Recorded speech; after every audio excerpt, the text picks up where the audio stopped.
කතාවට කියන්නේ ජපන්නු හපන්නු කියලා. හිතා කාර්යශූර බුද්ධිමත් ජාතියක් වන ඔවුන් ස්වභාව ධර්මයටද මහත්සේ ලැබී.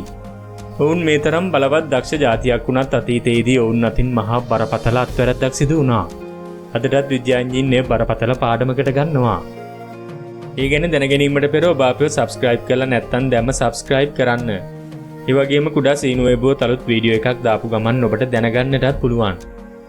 මේ අත්වැරද්ද පටන් ගත්තේ ඉතා හොඳ අදහසක් විදියට. ඔවුන්ගේ සැලසුම වුණේ ජපන් ජාතිකයින් නම් ඇහුවත් බය වෙන ජීවීන් විශේෂයකින් ඔවුන්ව ආරක්ෂා කරගන්නයි. එනම් හබූ ස්නේක් යනුවෙන් හඳුන්වන උග්‍ර විෂගෝර සර්ප විශේෂයෙන්. දකුණු ජපානයේ ඔකිනාවා සහ අමාමි ඔෂීමා දූපත්වල මිනිසුන් ජීවත් වුණේ බයෙන්. මොකද හබූ සර්පයෙකුගේ දෂ්ටනයකින් ජීවිතේ පවා නැති වෙනවා. කෙසේ හෝ දිවි ගලවා ගත්තත් මුළු ජීවිත කාලයම විඳවනවා.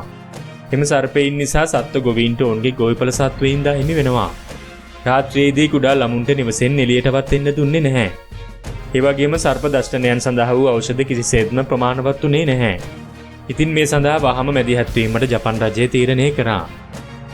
අන්න එතනදී තමයි මේ අදහස පැලවුණේ. මුලින් පෙනුනේ එය ඉතා සරල තර්කානුකූල ප්‍රතිඵල සහිත එකක් ලෙසයි. අපි විලෝපිකයෙකු හඳුන්වා දුන්නොත් කොහොමද? ඔවුන්ගේ අදහස උනේ එයයි. එනම් සර්පයින්ගේ පරම හතුරා වන මුගටියා. 1970 දශකයේ අගභාගයේදී බලධාරීන් විසින් මුගටියන් 30 දෙනෙකු ඉන්දියාවෙන් ආනයනය කරා. මෙම කුඩා නමුත් බයි කියන දේ ගෑවිලාවන් නැති දඩයක් අරුවන් නයින් ඇතුළු විෂගෝර සර්පයින්ව වනසන යන්ත්‍රයන් හා සමානයි. ජපන් වැසියන්ට මේ අදහස දැනුනේ මහා ප්‍රාතිහාර්යයක් විදියට. ඔවුන් සිතුවේ මුගටියා කියන මේ ආගන්තුක සත්වයා ඔවුන්ගේ එකම ආරක්ෂකයා ලෙසයි. නමුත් ඔවුන් දැන සිටියේ නැහැ මේ ජපානයේ විශාලතම පාරිසරික බලපෑම ඇති කරන්නට යන අදහස බව. ඔන්න දැන් සැලැස්ම ක්‍රියාවට නංවන්න සියල්ල සූදානම්. සුබ නැගතින් අමාමි දූපත්වල හරිත වර්ණයෙන් බබලන වනාන්තරයන්ට මුගටියන් නිදහස් කරා. විද්‍යාඥයින් සිදුවේ විලෝපිකයා සහ ගොදුර කියන සංකල්පය විසින් සබාදහමේ සමබරතාවයේ සුරකිනු ඇති බවයි. පළමු මාස කිහිපයේදී කිසිම අසාමාන්‍ය බවක් දිස්සුනේ නැහැ. මුගටියන් වනාන්තරයේ සහ ගම්මානයේ පුරාවට එමේ අත දුවමින් ඉතා වේගයෙන් මෙම නව පරිසර පද්ධතියට අනුවර්තනය වුණා. ගම්වැසියන්ට රජය ගැන ආඩම්බරයකුත් මේ මුගටියන් නිසා වඩාත් ආරක්ෂිත බවකුත් දැනුණා. නමුත් වැඩි කාලයක් යන්නට මත්තෙන් නමුදු රටාවක් පෙනුණා. සර්ප පහර දීම් නතර වුණේ නැහැ. හබූ සර්ප ගහණය වෙනස් නොවී එලෙසම පැවතියා. අන්න එහිදී තමයි ජීව විද්‍යාඥයින් විසින් නැස්සුඩ යන විදිහේ දෙයක් දුටුවේ. මුගටියන් කියන්නේ දහවල් කාලයේදී පමණක් හැසිරෙන දිවාචර සත්ව විශේෂයක්. නමුත් හබූ සර්පයින් නිශාචරයි. ඔවුන් එළියට එන්නේ රාත්‍රී කාලයේදී පමණයි. එම නිසා ඔවුන් එකිනෙකා හමුවන්නේ නැහැ. ඉතින් එම නිසා පරිපූර්ණ අදහසක් බව සිතා ක්‍රියාවට නැංවූ දෙයට කාලය හරහාට හිටියා. මුගටියන් බඩගින්න නිවාගත්තේ වෙනම ක්‍රමයකට වෙනම දෙයකින්. ඔන්න දැන් දඩයක් අරුවන් සතුරන් බවට පත් වුණා. දිවා කාලයේ ඔවුන් සැරිසරන විට සර්පයින් හමු නොවන නිසා මුගටියන් කුස පුරවා ගත්තේ ඉතා පහසු කුඩා ගොදුරු වලින්. එනම් මෙම දූපතට ආවේනික පක්ෂීන් නුරගීන් සහ අමාමි හා විශේෂ වලින්. විශේෂයෙන්ම අමාමි රැබිට් කියන්නේ ලෝකයේ වෙන කොහේවත් දැක ගන්නට නොලැබෙන ජපානයේ අමාමි දූපතේම පමණක් දැක ගන්නට ලැබෙන සත්ව විශේෂයක්. ඈත අතීතයේ මේ සත්වයින්ට වන්දනාමාන කිරීමටද ජපන් ජනයා කටයුතු කර තිබෙනවා. නමුත් දැන් ඔවුන් ආගන්තුක මුගටියන්ගේ ප්‍රධානම ගොදුරක් බවට පත් වෙලා ඉවරයි. ඉතින් කෙටි කාලයකින් ආවේනික දුර්ලභ සත්ව විශේෂය අඩියටම බිඳ වැටුණා. 1990 දශකයේ මුල් භාගයේදී විද්‍යාඥයින්ට අදාහගත නොහැකි දෙයක් නිරීක්ෂණය වුණා. එනම් 30 දෙනෙකුගෙන් පටන්ගත් මුගටි ගහණය දසදහසකටත් ලං වෙලා. ඉතින් කලක් ජයවිදත්වයේ පාරාදීසයක් ලෙස පැවති අමීමා ඔෂීමා දූපත් දැන් නිහඬවම බිඳ වැටෙමින් පවතිනවා. කුරුළු ගීත අතුරුදහන්. පක්ෂීන් මත යපුණු කුඩා කෘමිසත්වයින් සොයාගන්නවත් නැහැ. විශ්වාස කරන්න මේ හේතුවෙන් වනාන්තර පොළවත් වෙනස් වුණා. මොකද වනාන්තරයේ පුරා බීජ බෙදා හැරීම සිදු කරපු අමාමි හාගහණය දැන් නැහැ. මේ හරියට ඩොමිනෝ බලපෑමක් වගේ. එක් අත්වැරද්දක් ඇසට නොපෙනෙන ගැනිය නොහැකි තරම් පළ විපාකයන් නැති කරමින් සිටිනවා. ඉතින් මිනිසුන්ගේ ආරක්ෂාව වෙනුවෙන් ගනු ලැබූ තීරණයක් දැන් මහා පාරිසරික ආරවුලක් ඇති කර අවසන්. ජපන් විද්‍යාඥයින් අවසානයේදී ඇත්ත පිළිගත්තා. මුගටි ව්‍යාපෘතිය තනිකරම අසාර්ථකයි. 2000 වසරේදී ජපන් පාරිසරික අමාත්‍යාංශය මුගටියන් යනු පිටස්තර ආක්‍රමණශීලී සත්ත්ව විශේෂයක් බව නිල වශයෙන් ප්‍රකාශයට පත් කරා. ඒ සමගම ඔවුන්ව වහාම මුලින් පුටා දැමීමේ මහා ව්‍යාපෘතියක් ආරම්භ කරා. මේ සාමාන්‍ය සරල මෙහෙයුමක් වුණේ නැහැ. දූපත් පුරාවට මුගටි උගුල් දසදහස් ගණනක් යටවීමට කටයුතු කරා. ඝන වනාන්තර තුල පැය 24ම ඔවුන් නිරීක්ෂණය කරන කැමරාවන් ස්ථාපිත කරා. ඒ වගේම මුගටිබෙන හොයාගන්නට සමත් විශේෂයෙන්ම පුහුණු කරපු සුනකීන්ද භාවිතා කරා. දැන් ඔවුන්ගේ අරමුණ ඉතා පැහැදිලි. එනම් වර්ගයා බෝ කිරීමට පෙර සෑම මුගටියෙකුම අල්ලා ගැනීමයි.